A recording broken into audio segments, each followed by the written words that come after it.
Հայաստան-Ռուսաստան հանդիպումը, ասանուններ չեմ տալի, Հայաստան և Ռուսաստան հանդիպումը, մի խոսքով, երբ ասում էինք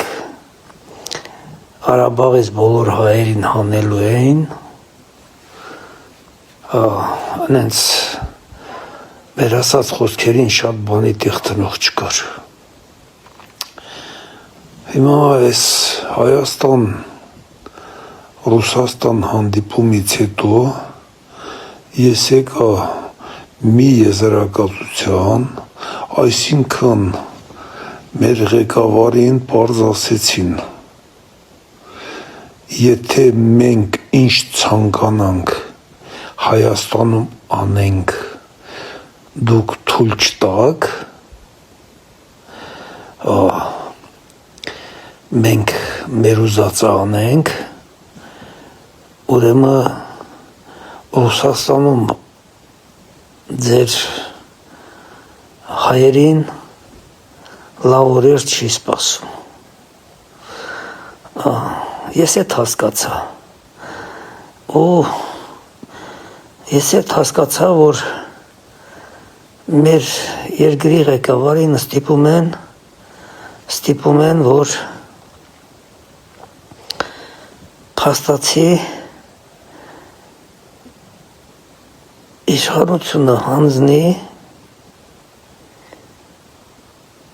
ինչ-որ ռուսամետ ուժի, թե ում չգիտեմ, բայց ստիպում են հանձնի, կամ էլ 3 միլիոն հայես ստանալու Ռուսաստանից։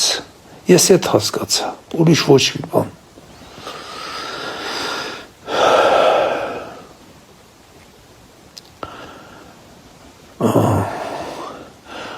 Ում հետարքիր է, էջումս կարա գրեք, հարցեր տակ, ես իմ էջումը առանձին կպատասխանեմ, համացանցում շատ վտանգավոր է ամեն բան ասելը, շատ վտանգավոր է, մանավանդ, եթե դու չես գտնվում Հայաստանի տարածքում, շատ չմանրանամ, մի խոսքով ես սա միշտ եմ ասում, մեր լրիվ հայերին միշտ ասում եմ, պատրաստվեք,